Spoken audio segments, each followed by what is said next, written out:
কোরআন শরীফের পারা নাম্বার 16, সূরার নাম সূরাতুল কাহাফ, আয়াত নাম্বার 110, 110 নাম্বার আয়াতের ভিতরে আমার আল্লাহ বলেন, ফামান কানা ইয়ারজু লিকা রাব্বিহি ফালইয়ামাল আমালান সালিহা।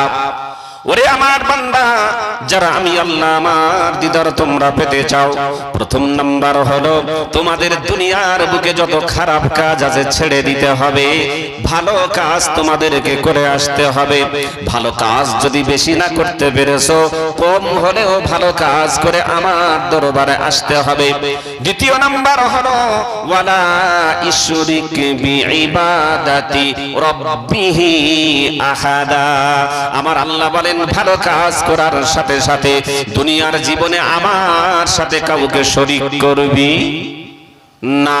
আমার সাথে যদি সূরার নাম সূরাতুত তাওবা, আয়াত নাম্বার 51, 51 নাম্বার আয়াতের ভিতরে আমার আল্লাহ বলেন, কুল মানে হে রাসূল বলে দাও, লান ইউসিবানা, কোন মুসিবত নাই, কোন টেনশন নাই, কোন দুঃখ নাই, ইল্লা মা কাতাবাল্লাহু লানা, কেবল মাত্র আমি আল্লাহ তোমাদের ভাগ্যে যতটুকু লিখে রেখেছি ততটুকু ছাড়া বেশি তোমাদের ভাগ্য হবে না।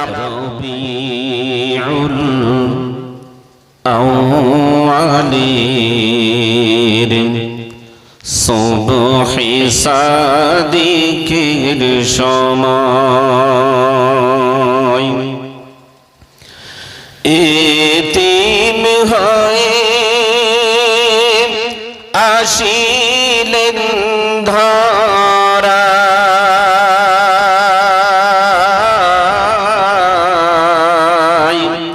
মোর নবী দয়াময়,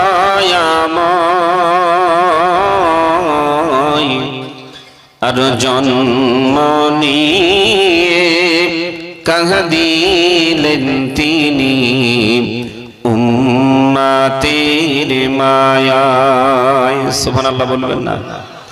জন্ম নিয়ে কাঁদিলেন তিনি আমাদের মায়ায়, খুশিতে পাগল গগন ভুবন,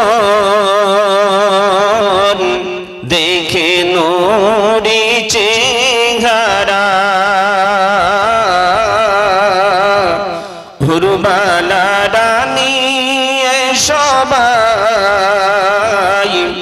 দেয় গো পাহারা, এত রূপ জ্যোতি মুক্তামতি হার মেনে যায়, আর চাঁদের কিরণ নবীর কদমে চুমা দিয়ে যায়। সুবহানাল্লাহ। বারোই রবিউল আউয়ালির সুবহি সাদিকের সময়, আকাশ তলে আবার ফিরে যাব, সময় হলে আজরাইলের ডাকের সাড়া পাবো।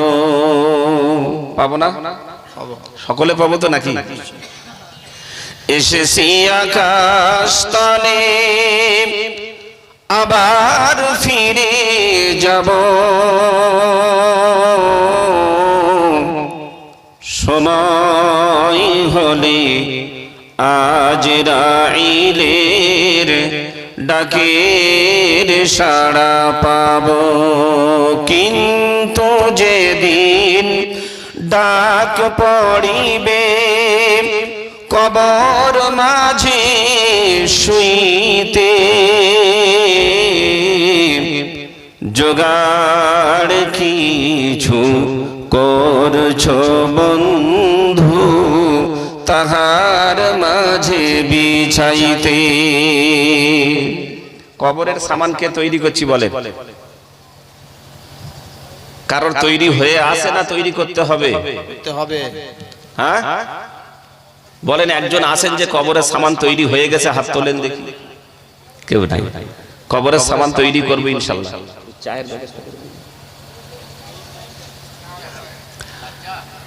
যে কোনো চা, গরম একটু গলা দিতে হবে।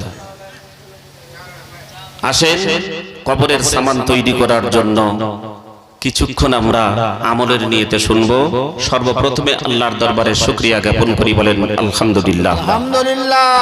তারপরে পরে আজকের সবার স্বনামধন্য সভাপতি সাহেব উপস্থিত, আজকের সবার সঞ্চালক আমার সম্মানিত আব্বাজান পাশে বসে আছেন, সেই সাথে সাথে সম্মানিত আমার মাথার মুকুট ওলামায়ে কেরাম, হুফাজে কেরাম এবং এলাকার প্রাণপ্রিয় ইসলাম দরদি, দিন দরদি, আমার পিতৃতুল্য বয়োজ্যেষ্ঠ বাবাজিগণ যারা সম্মুখে বসে আছেন, সমবয়স্ক কলিজার টুকরা যুবকবৃন্দ, স্নেহের কচি কাঁচা বাচ্চারা, পর্দার আড়ালে বসে রয়েছেন মা ও বোনেরা, ভাবিরা, বাড়িতে বসে যারা শুনছেন, সকলের প্রতি প্রীতি, শুভেচ্ছা, অভিনন্দন, শ্রদ্ধা, স্নেহাশিস, ভালোবাসা, সর্বোপরি সালাম পর্যায়ক্রমে শ্রেণীগতভাবে জানিয়ে রাখলাম।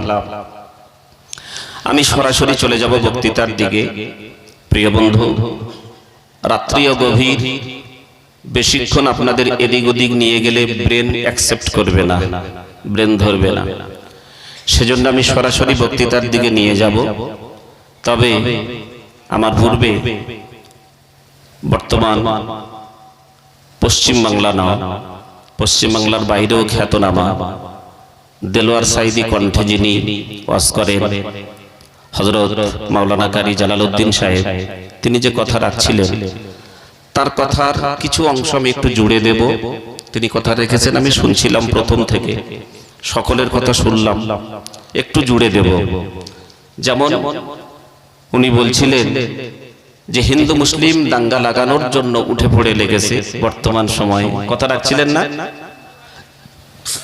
শেষ বললেন আল্লাহ পাক আবার আমাদেরকে বিজয় দান করবেন। শুনেছেন না শোনেননি? ঠিক বলছি তো ভুল বলছি? বলে নাম্বার 1। নাম্বার 2, দ্বিতীয় নাম্বার হলো উনি আরেকটা কথা বললেন যে আমরা আল্লাহর দিদার পেতে চাই, তাই তো? সকলে তো পেতে চাই নাকি? পেতে চাই। প্রিয় বন্ধু, এইবার আমি দুটি পয়েন্ট থেকে আলোচনা করছি, তারপর আমার দিকে যাব। কেন বর্তমানে এটা প্রয়োজন?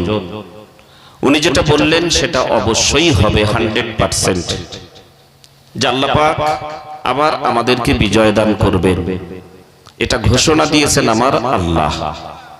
আমি যতক্ষণ কথা বলি বিনা দলিলে কথা বলি না, আলহামদুলিল্লাহ, আল্লাহ যদি চায়। আল্লাহ ঘোষণা দিয়েছেন আমি তোমাদের হাতে বিজয়ের পতাকা তুলব। তোমাদের বলতে কি সকলের হাতে? বলেন না, কাদের হাতে? আল্লাহকে জিজ্ঞাসা করি, আল্লাহ বলছেন বান্দা আমি ঈমানদারদের হাতে বিজয়ের পতাকা তুলব। কাদের হাতে? ঈমানদারদের হাতে। আচ্ছা, আমরা এখানে যারা আছি কম বেশি সকলে, এখানে কেউ বেঈমান নাই? আছেন? হাত তোলেন দেখি।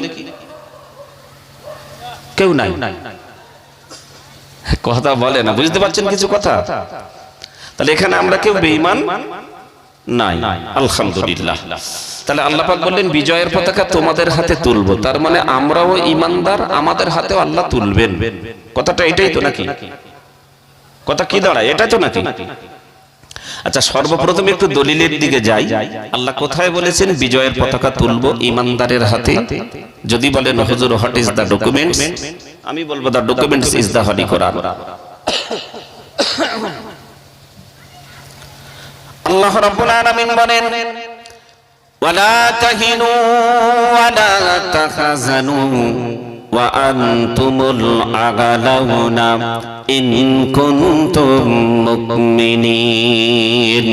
কোরআন শরীফের পারা নাম্বার 4, সূরার নাম সূরা আল ইমরান, আয়াত নাম্বার 139, 139 নম্বর আয়াতে আমার আল্লাহ বলেন, ওয়ালা তাহিনু ওয়ালা তাহজানু, বান্দা তোমরা দুঃখিত হইও না, তোমরা টেনশন নিও না, ওয়া আনতুমুল আগালাউনা ইন কুনতুম মুমিনিন, বান্দা তোমরা যদি ঈমানদারের খাতায় নামটা লেখাতে পেরেছো, তোমাদের নামটা যদি মুমিনের খাতায় লেখাতে পেরেছো, আমি আল্লাহ ঘোষণা দিলাম ঈমানদারদের হাতে আমি আল্লাহ পৃথিবীর যত পরাশক্তি তোমাদের পিছনে পড়ে যাক না কেন, অন্যায় ভাবে যদি ক্ষতি করব বলে আমি আল্লাহ ঈমানদারদের হাতে বিজয়ের পতাকা তুলে দেব। একবার জোরে জোরে বলেন সুবহানাল্লাহ। কাদের হাতে তুলবেন? ঈমানদারের হাতে। কেউ বেঈমান নাই। প্রিয় বন্ধু আমার, পাক্কা ঈমানদার হলো তারা, পাক্কা ঈমানদার হলো তারা মাগরিবের নামাজও পড়িনি, ইশার নামাজও পড়ি নাই, আর হুজুর ছেড়ে দিলে ফজরের নামাজ বিছানায় পড়বে যারা, পাক্কা ঈমানদার তারা। এরা পাক্কা ঈমানদার তো নাকি? আমি তো বুঝতে পারছি না, আমাকে একটু বোঝান, পাক্কা ঈমানদার এরা নয়? প্রিয় বন্ধু আমার, পাক্কা ঈমানদার হলো তারা, আমি ওয়াজে জুড়ে দিচ্ছি, ওয়াজ এখন শুরু করিনি। হুজুর বলছিলেন না যে আমাদের হাতে বিজয়ের পতাকা তুলবে আল্লাহ, কোরআন দলিল দিয়ে শুরু করলাম। পাক্কা ঈমানদার হলো তারা বউদেরকে বন্ধক রেখে এখনো টাকা আনে যারা। বউ বন্ধক রাখা পার্টি এখানে এখনো নেই, মনে আছে? এরা পাক্কা ঈমানদার তো নাকি?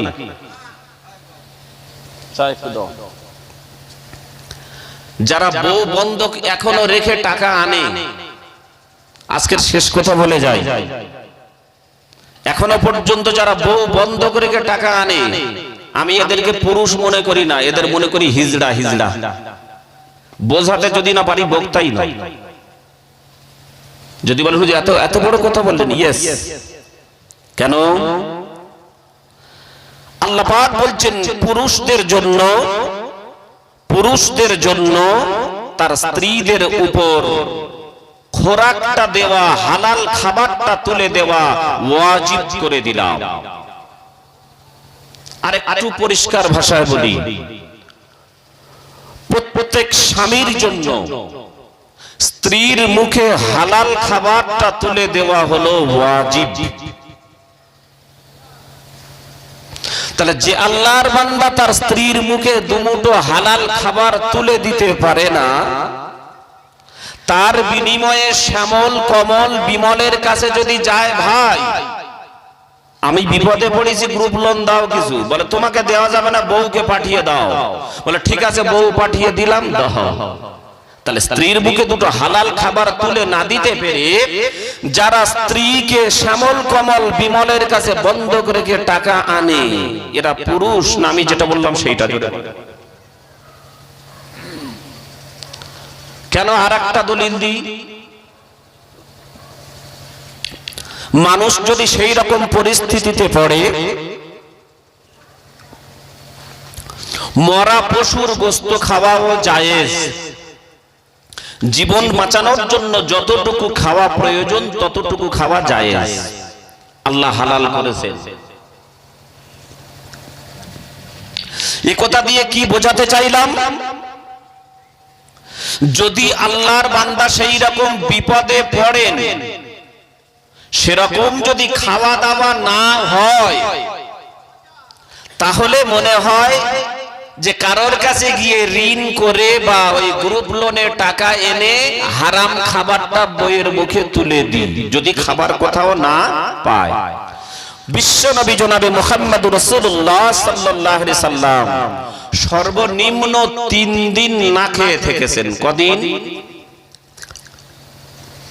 একটা আল্লাহর বান্দা আছেন যে হুজুর আমি নবীর একটা সুন্নাত পালন করব, 3 দিন না খেয়ে থেকেছি, তারপর আশেপাশে কারোর কাছ থেকে ধার পাইনি, ক্ষুধার জ্বালা সহ্য করতে না পেরে বউ বন্ধক রেখে টাকা এনেছি। Anyone person please come on the stage. একজন আল্লাহর বান্দা এরকম আছে? যে 3 দিন না খেয়ে থেকেছি, নবী 3 দিন না খেয়ে থেকেছে, আমিও 3 দিন না খেয়ে থেকেছি, তারপর কারোর কাছে ঋণ বা ধার পাইনি, এইবারে বউকে পাঠিয়ে দিয়েছি, বন্ধক রেখে গ্রুপ লোন এনেছি। একজন আছেন কই দেখি, হাত তোলে। আচ্ছা, গ্রামে খুঁজলে একজনও পাওয়া যাবে যে 3 দিন না খেয়ে থাকার পর গ্রুপ লোনে গেছে?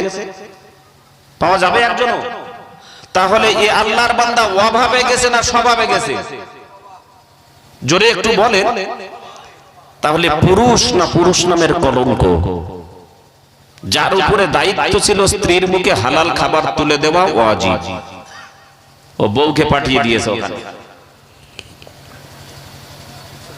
আল্লাহর কসম করে বলছি, আল্লাহ কখনো এই রকম হারামখোরদের হাতে বিজয়ের পতাকা তুলবে না। আল্লাহর কসম করে বলছি, আল্লাহ কখনো এরকম বেনামাজেদের হাতে বিজয়ের পতাকা তুলবে না। কথা কি বোঝাতে পারলাম? কারণ এদের নামটা জাহান্নামের খাতায় লেখা হয়ে গেছে, লেখা আবার কাটা হতে পারে যদি পরিবর্তন হয়। আমি বলছি না, আল্লাহর কোরআন। ছোট্ট ছোট্ট করে দলিল দিই। সূরা মুদাসসির 29 পারা দ্বিতীয় পৃষ্ঠা একটু দেখে নেবেন। আমার আল্লাহ বলছেন, জাহান্নামীদেরকে যখন জিজ্ঞাসা করা হবে তোমরা কেন জাহান্নামে এসেছিলে, তারা বলবে ক্বালু লাম নাকু মিনাল মুসাল্লিন, আমরা নামাজি ছিলাম না, এই জন্য জাহান্নামে। নাম্বার 2, আল্লাহ রাসূল বলছেন, যারা হলো স্ত্রীদেরকে গ্রুপ লোনে পাঠায়, রাসূলের হাদিসের সারমর্ম, তারা হলো জাহান্নামী, এরা হলো দায়্যুস। তাহলে আল্লাহর কোরআনের কথা অনুযায়ী বেনামাজি জাহান্নামী, আর রাসূলের হাদিস অনুযায়ী আদ-দায়্যুস লা ইয়াদখুলুল জান্নাহ, দায়্যুস কোনদিন জান্নাতে যাবে না। দায়্যুস কারা? যারা তাদের বউকে একরকম গ্রুপ লোনে টাকা আনতে পাঠায়, যারা তাদের স্ত্রীদেরকে বেপরদায় রাখে, যারা তাদের যুবতী কন্যাদেরকে বেপরদায় রাখে, এরাই হলো দায়্যুস। আল্লাহ রাসূলের হাদিস, আদ-দায়্যুস লা ইয়াদখুলুল জান্নাহ, কোনদিন জান্নাতে যাবে না। আল্লাহর কোরআন বলছে বেনামাজি জান্নাতে যাবে না, রাসূলের হাদিস বলছে দায়্যুস জান্নাতে যাবে না। আমাদের অনেকের নাম ওই খাতায় আছে, হ্যাঁ কি না? জোরে বলে। এদের হাতে কি আল্লাহ ওই বিজয়ের পতাকা তুলবে? জাহান্নামীদের হাতে তুলবে না। এই পর্যন্ত রাখলাম। এবার আপনি কি করবেন, আপনার বিষয়।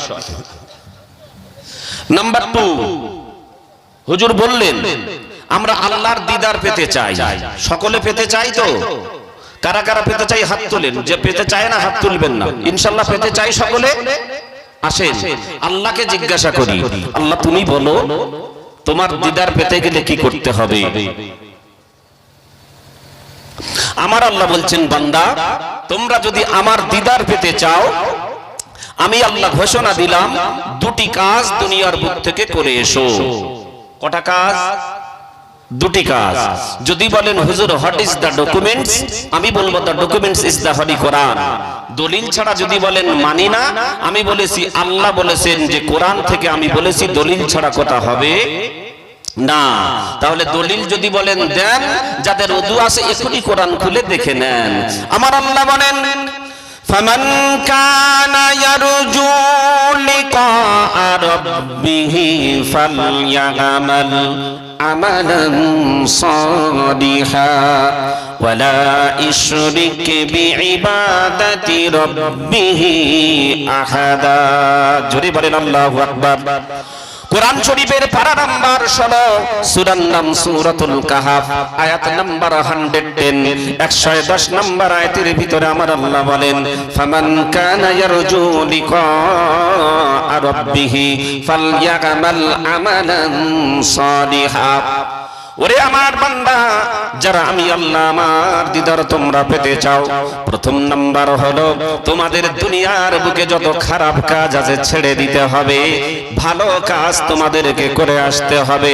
ভালো কাজ যদি বেশি না করতে পেরেছো, কম হলেও ভালো কাজ করে আমার দরবারে আসতে হবে। দ্বিতীয় নাম্বার হলো ওয়ালা ইশরিক বিইবাদাতি রাব্বিহি আহাদা।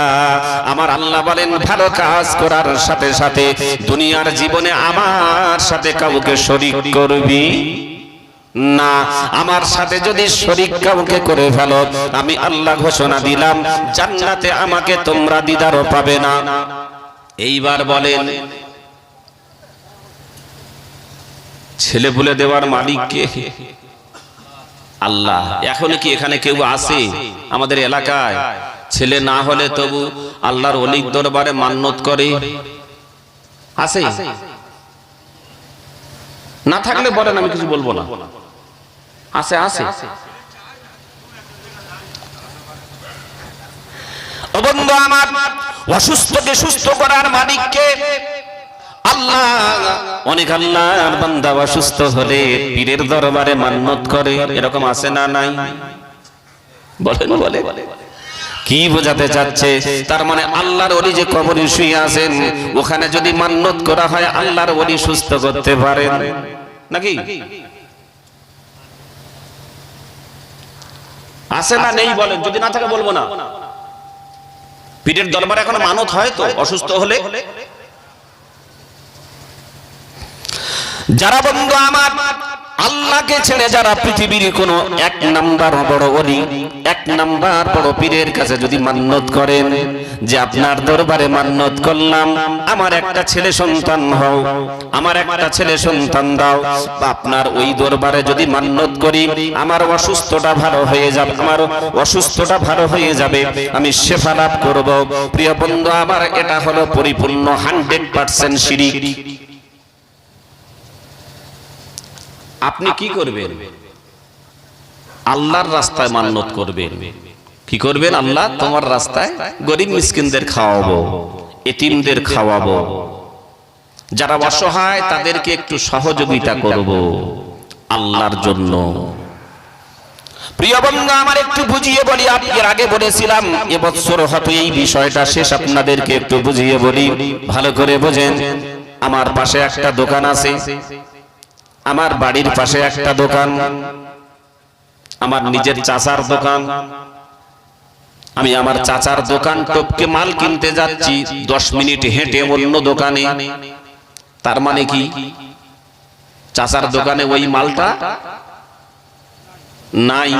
দ্বিতীয় নাম্বার হলো চাচার দোকানে হয়তো মালটা আছে, হয়তো চাচার সঙ্গে আমার ঝগড়া কথা বলা বলি নাই। এই দুটো কারণ হতে পারে, হ্যাঁ কি না? প্রিয় বন্ধু আমার, এইবার ভালো করে বোঝেন, ভালো বুঝেছেন আপনারা। যারা আল্লাহকে বাদ দিয়ে কোন ওলির দরবারে মান্নত করে, ওলির দরবারে মান্নত করলে আল্লাহর ওলির দেওয়ার ক্ষমতা আছে, তার মানে আল্লাহর দেওয়ার ক্ষমতা বলেন নাই। দ্বিতীয় নাম্বার হলো বন্ধু আমার, আল্লাহর ওলির দরবারে মান্নত করলেন অসুস্থ থেকে সুস্থ হওয়ার জন্য বা ছেলে পাওয়ার জন্য, তার মানে আল্লাহর ভান্ডারে ওটা নাই।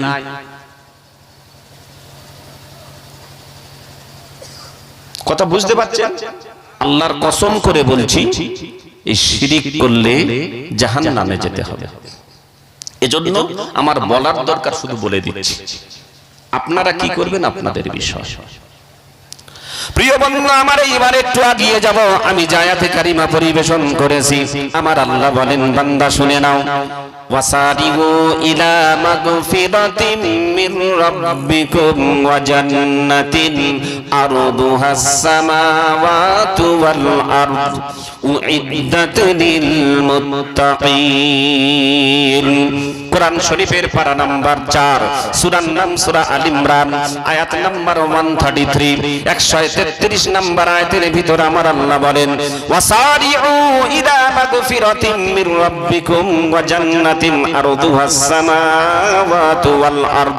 তোমরা দৌড়াও, ওয়াসারিউ মানে দৌড়াও, ইলা মাগফিরা ওই ক্ষমার দিকে, মির রাব্বিকুম তোমার প্রতিপালকের ক্ষমার দিকে তোমরা দৌড়াও।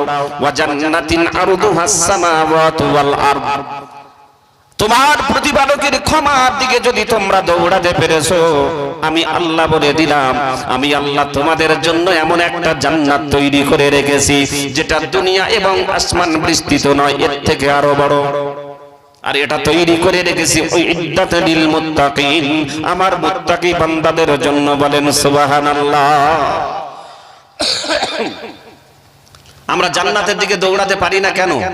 এই দুনিয়ার মায়া, দুনিয়ার মহব্বত, দুনিয়ার ভালোবাসা, যার জন্য আমরা দুনিয়াকে পরিপূর্ণ ভিতরে আঁকড়ে ধরার কারণে আল্লাহ যে বলেছেন জান্নাতের দিকে দৌড়াও, জান্নাতের দিকে দৌড়াতে পারি না। আচ্ছা, দুনিয়ায় আল্লাহ যতটুকু রেখেছেন তার থেকে বেশি পাবো? ভাগ্যে যতটুকু রেখেছেন তার থেকে বেশি পাবো? কমও পাবো? পাবো না।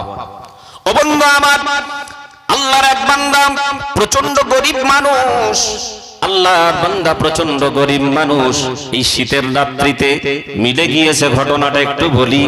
আল্লাহর বান্দা আল্লাহর কাছে দোয়া করে, আল্লাহ শীতের রাত্রিতে একটা মাত্র আমাদের শীতের বস্ত্র বলতে লেপ, আমরা তিনজন পরিবার, আমি, আমার স্ত্রী এবং আমার একটা যুবক ছেলে, আল্লাহ একটা লেপের দ্বারা আমাদের কখনো শীত কাটে না।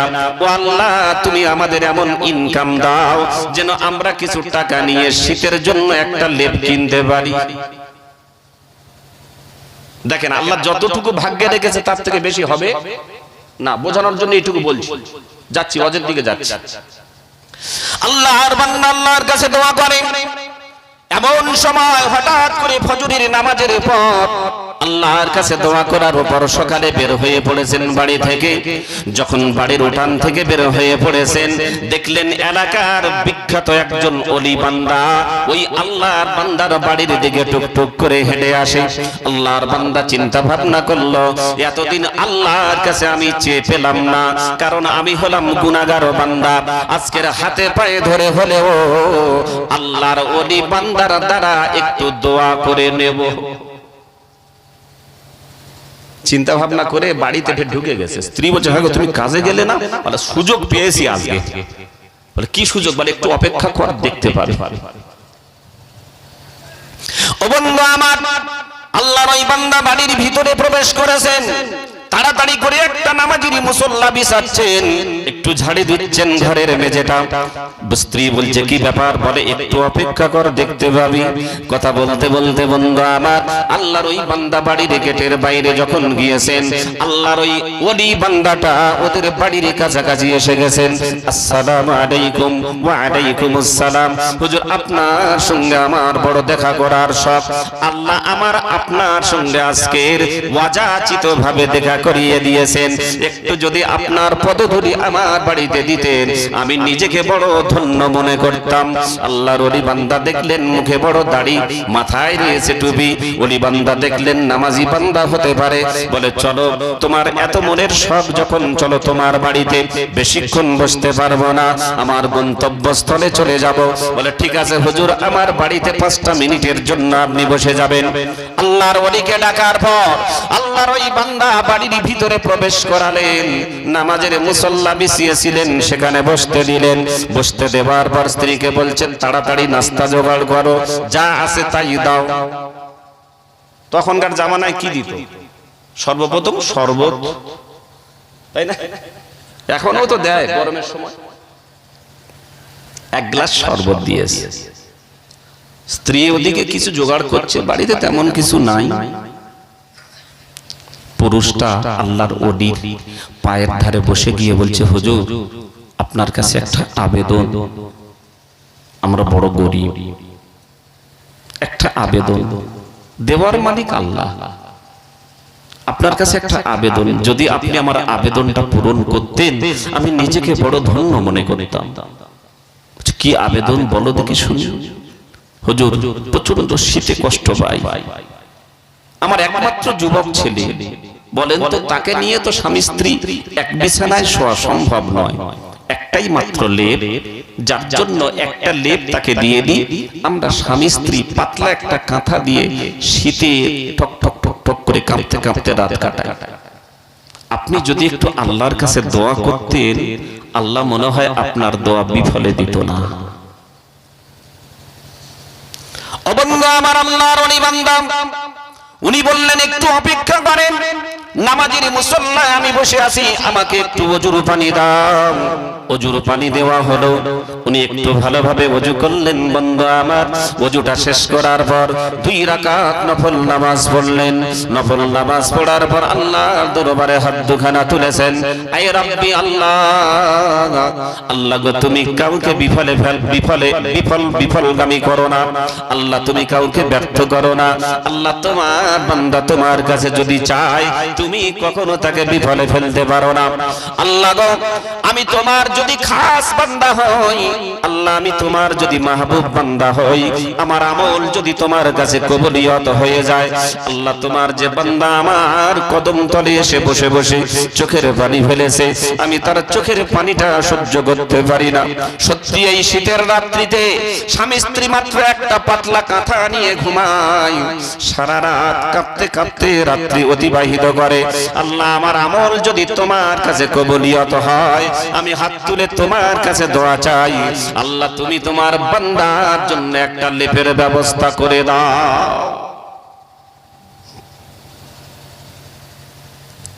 আল্লাহ ইলহামের মাধ্যমে জানিয়ে দিলেন,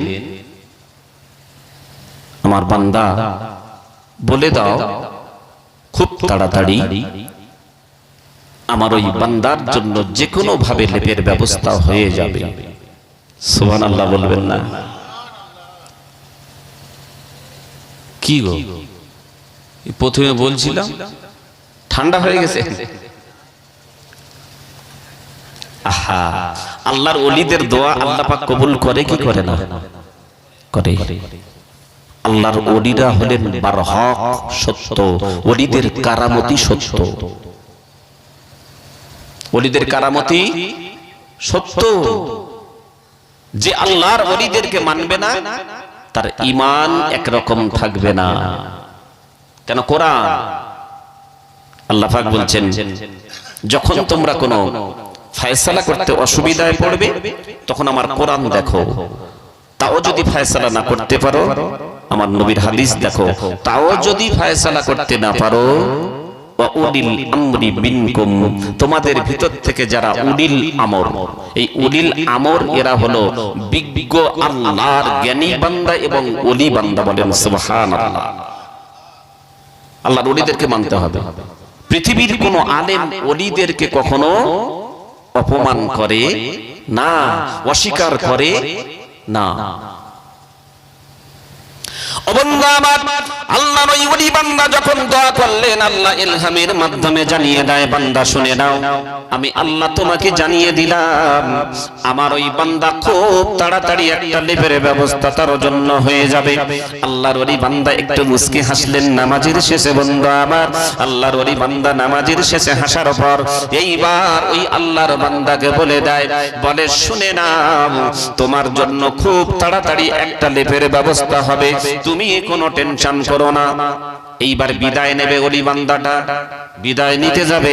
আল্লাহর এই ওলি বান্দাটা বাড়ি থেকে বিদায় নিতে যাবে, এমত অবস্থায় স্ত্রী ডেকে বলে, দেখো চেয়েছো যখন একটা বড় দেখে চাইলে হতো অন্য কিছু। আল্লাহর ওলিকে পেয়েছি যখন, তো তুমি একটা লেপ চাইলে, বুদ্ধি টুদ্ধি তোমার আছে? কে বলছে? স্ত্রী বলছে। একবার চেয়ে ফেলেছি যখন, না আর একবার বলে দেখো যদি পরিবর্তন করা যায়। বলতে তুই কি বলতে চাচ্ছিস? বলে এই দেখো আমি একটা কথা বলি, এমন একটা জিনিস চাইবো জীবনে কারোর কাছে আর কিছু চাইতে হবে না, আমরা একদম ছাপ্পর ফাড়কে হয়ে যাবে। কি ব্যাপার বলতো? বলে এই দেখো তুমি বলো যে হুজুর লেপ চাই না, আপনি একটা জিনিস আমাদের জন্য চাইবেন। দেখছেন কত ভয়ঙ্কর বুদ্ধি মহিলাদের। কি বল একবার? বলে দেখো গিয়ে বলবে যে হুজুর আমরা একটা জিনিস চাই, এই দোয়াটা আপনি করে দেন। বলে কি? বলে এটা হলো আপনি আল্লাহর কাছে চাইবেন যে এই বাড়িতে যে তিনজন ফ্যামিলি আছে আল্লাহ ওদের একটা করে দোয়া কবুল করে নাও। কত বড় ঢিল মেরেছে বুঝতে পারছেন? এই বাড়িতে যে তিনজন আছে ফ্যামিলি ওদের একটা করে দোয়া বলেন বলেন কবুল করে নাও। প্রিয় বন্ধু আমার, আল্লাহর ওলি বান্দার কাছে বাড়িওয়ালা চলে গেলেন, বলে আল্লাহর ওলি বান্দা আমার স্ত্রী একটু অসন্তুষ্ট হয়ে গেছে, আপনি যদি দোয়াটা একটু পরিবর্তন করে দিতেন। বলে কি পরিবর্তন করতে হবে বলো? বলে আপনি শুধু একটা দোয়া আল্লাহর কাছে চেয়ে দেন। আমরা বাড়িতে মাত্র তিনজন ফ্যামিলি, এত বড় গরিব, আমাদের থেকে এলাকায় আর কোনো গরিব নাই। আপনি শুধু আল্লাহর কাছে বলে দেন আমরা তিনজন একটা করে শুধু আল্লাহর কাছে যা চাইবো আল্লাহ যেন সঙ্গে সঙ্গে কবুল করে নেয়। আল্লাহর ওলি বান্দা দেখলেন এখান থেকে তাড়াতাড়ি বের হতে হবে, উনি আবার 2 রাকাত নফল নামাজ পড়লেন, আল্লাহ দরবারে হাত দুখানা তোলেন। আল্লাহ বলেন বান্দা তোর চাহিদা আমি বুঝতে পেরেছি, ওদের তিনজনকে একবার বলে দে, ওদের জীবনে মাত্র একটা করে দোয়া আমি কবুল করব, তবে যখন চাইবে সঙ্গে সঙ্গে আমি আল্লাহ তাদেরকে দিয়ে দেব। দোয়া করে দিয়েছে, বলে যাও অসুবিধা নেই, তোমরা তিনজন একটা করে লাইভে একটা করে দোয়া, যখন যা চাইবে তাই পাবে, তবে ওই একটা। তিনজন মিলে মাশওয়ারায় বসছে। স্বামী বলছে দেখো তিনজন এবার কি দোয়া চায় বলো তো। স্বামী বলছে দেখো আমি চাইবো আল্লাহ এই জামানার সব থেকে ধনী ব্যক্তি আমাকে করে দাও। স্ত্রী চুপ করে আসছে, বলে এই দেখ কুটির মা তুই একটা জিনিস চা। বলে কি? বলে তুই চাইবি আল্লাহ মৃত্যু পর্যন্ত যেন অসুখ বিসুখ না হয়, মৃত্যু পর্যন্ত অসুখ বিসুখ যেন না। ছেলে বলছে বাবা আমি কি চাইবো? দাঁড়া এমন একটা জিনিস বলে দেব জান্নাত যেন পেয়ে যায়। বলে কি? বলে বাপ তুমি চাইবে আল্লাহ মরণের আগে যেন কলমা পড়তে পড়তে ঈমান নিয়ে মরি, কলমা পড়তে পড়তে ঈমান নিয়ে মরি। তিনটে দোয়া মারাত্মক দোয়া নাই? মনে করে নেন স্বামী কি চাচ্ছে? এই জামানার সব থেকে ধনী ব্যক্তি স্ত্রীকে কি বলে দিচ্ছে? তুমি বলো মৃত্যু পর্যন্ত যেন কোনো অসুখ বিসুখ না হয়।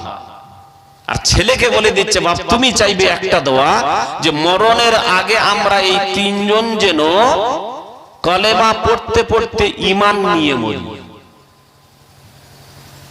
পারাপার হয়ে গেল না? বসে থাকতে থাকতে একটু চুপ করে থেকে স্ত্রী বলছে এই দেখো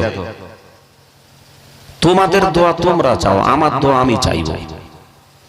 আমি বলে দিলাম বলে তোমরা তাই দোয়া চাওয়ার সুযোগ পেয়েছো, তোমরা আমাকে যা বলে দেবে তাই বুদ্ধি তোমাদের আছে, আমার দোয়া আমি চাইবো। গন্ডগোল শুরু হয়েছে হ্যাঁ কি না? তিনটে দোয়া যা ছিল মারাত্মক দোয়া, এ পর্যন্ত এটা থাক, আর বলে লাভ নেই। হ্যাঁ শেষ করতে হবে এটা, একটু আসছি পরে নাকি? আল্লাহর ওই বান্দা বলেন দেখো তুমি আমার স্ত্রী, আমি তোমার জন্য একটা বড় উপকারের দোয়া বললাম। এলাকার সব থেকে বড় ধনী ব্যক্তি আমরা হব, এলাকার নয় জামানার সব থেকে বড় ধনী ব্যক্তি হব, আর আমাদের অসুখ বিসুখ থাকবে না, শরীর সব সময় ফিট থাকবে। এর চাইতে বড় দোয়া কি চাও? আর ডাইরেক্ট চোখটা যখন বন্ধ করব আল্লাহর দয়ার জান্নাতে চলে যাব। এর থেকে কি চাও তুমি বলো? স্ত্রী বলে না আমার দোয়া আমি চাইবো আমি তোমার কথা শুনবো না। স্বামী দেখলো কিছু করার নাই। মহিলারা অনেক সময় ঘাড়ে চেপে বসে না, এদিকে আসে তো নাকি?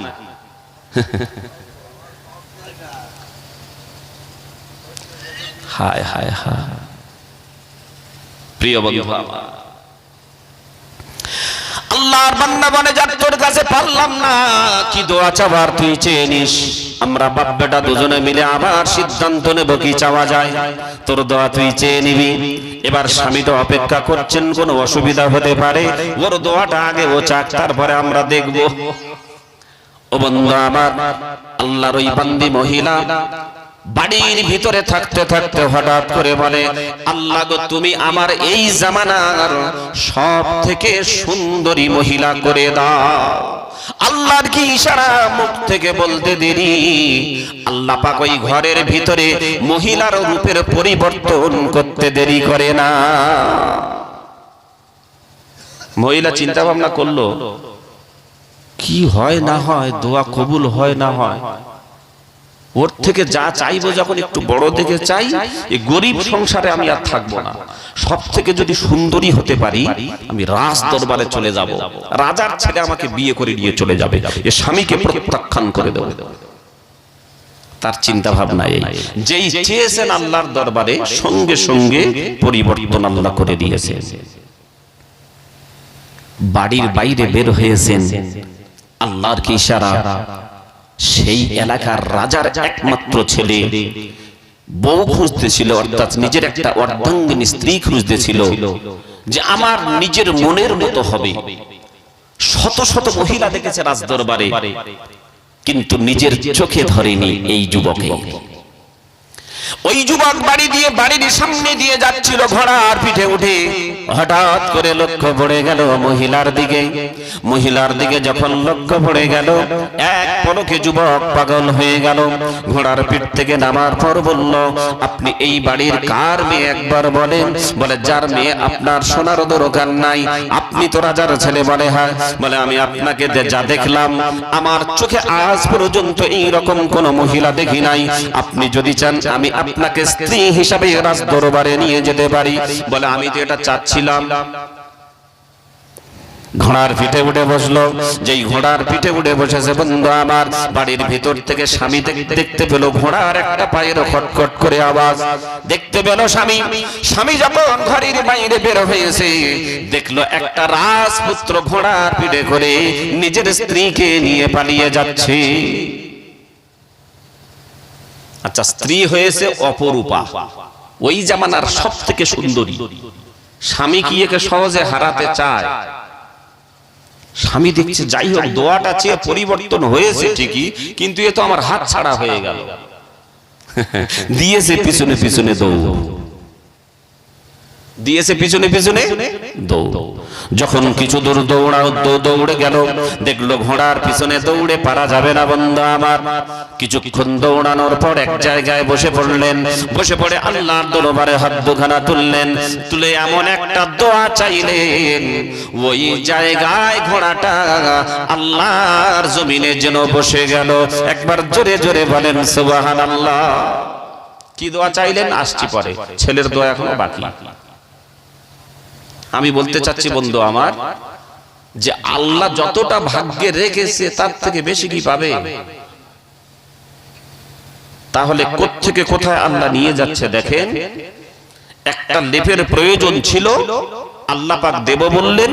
আল্লাহ তার বান্দা বান্দির বেশি চাওয়া বেশি পাওয়া, যেটা তার ভাগ্যে নেই তারপরে সে চেয়ে ফেলেছে। দেখেন আল্লাহ পাক কোত্থেকে কোথায় নিয়ে যাচ্ছে। এজন্য আল্লাহ যতটুকু ভাগ্যে ক্ষতি লিখে রেখেছে, পৃথিবীর কোন পরাশক্তি তার থেকে বেশি ক্ষতি করতে পারবে না।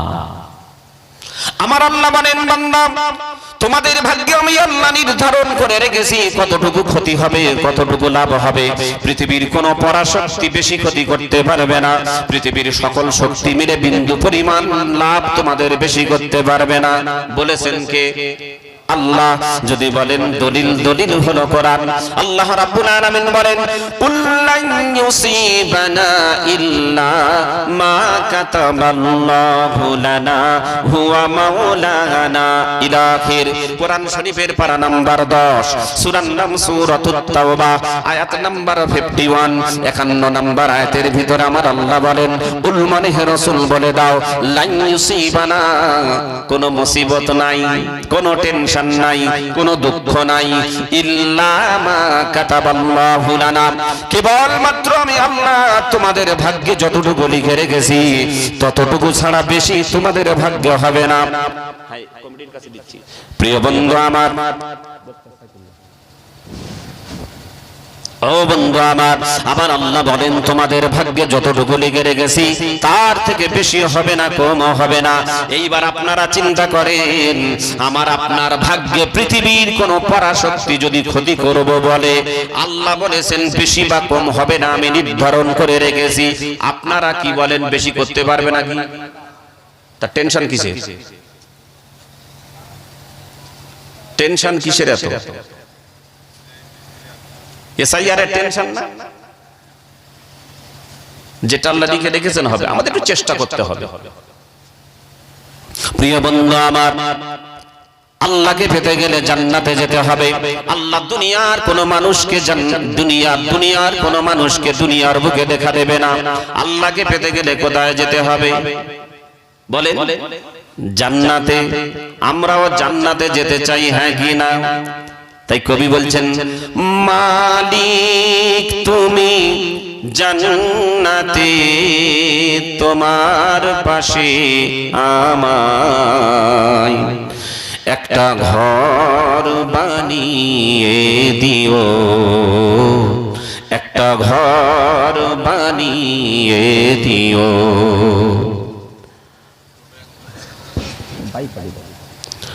বিভীষিকাময় সেই কঠিন দিনে তোমার প্রতিবেশী করে নিও, মালিক তুমি জান্নাতে, তোমার পাশে আমায় একটা ঘর বানিয়ে দিও।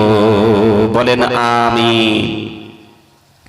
জান্নাত পাওয়ার জন্য সাহাবীরা দুনিয়ার সকল চাওয়া পাওয়াকে পরিত্যাগ করেছে, এমনকি রাজত্ব হাতে পেয়েও তারা বঞ্চিত করে দিয়ে ছেড়ে দিয়েছে, তারা পরিত্যাগ করে দিয়েছে, প্রত্যাখ্যান করে দিয়েছে রাজত্ব হাতে পাওয়ার পরে। জান্নাত পাওয়ার জন্য তারা নিজের জীবন পর্যন্ত বিসর্জন দিয়ে চলে গেছে একমাত্র জান্নাত পাওয়ার জন্য। তবে বিশ্ব নবীর এতটুকু অপমান হবে, ইসলামের এতটুকু ক্ষতি হবে, তারা এটা কখনো মেনে নিতে পারে। বদরের যুদ্ধের পর বিশ্ব নবী 10 জন সাহাবীকে পাঠালেন। কোন যুদ্ধের পর? বদরের যুদ্ধের পর বিশ্ব নবী 10 জন সাহাবীকে পাঠালেন। কেন? কারণ বদরের যুদ্ধের পর তারা বদরের যুদ্ধ থেকে পালিয়ে গিয়েছিল। বিশ্বনবী ভাবলেন আবার কোন তারা পরিকল্পনা করছে কিনা, গতিবিধি লক্ষ্য করার জন্য মক্কা নগরীতে পাঠানোর চেষ্টা করলেন। আরেকটা রিওয়ায়াতে এসেছে যে বদরের যুদ্ধে তারা পালিয়ে যাওয়ার পর মক্কা থেকে একটা টিম এসেছিল বিশ্বনবীর কাছে, ইয়া রাসূলুল্লাহ, আমাদের এলাকার কিছু মানুষ কলেমা পড়ে মুসলমান হয়েছে, আপনি আপনার 2-4 জন সাহাবীকে পাঠান দিন ইসলাম শিক্ষা দেবার জন্য। দুটো রেয়ায়,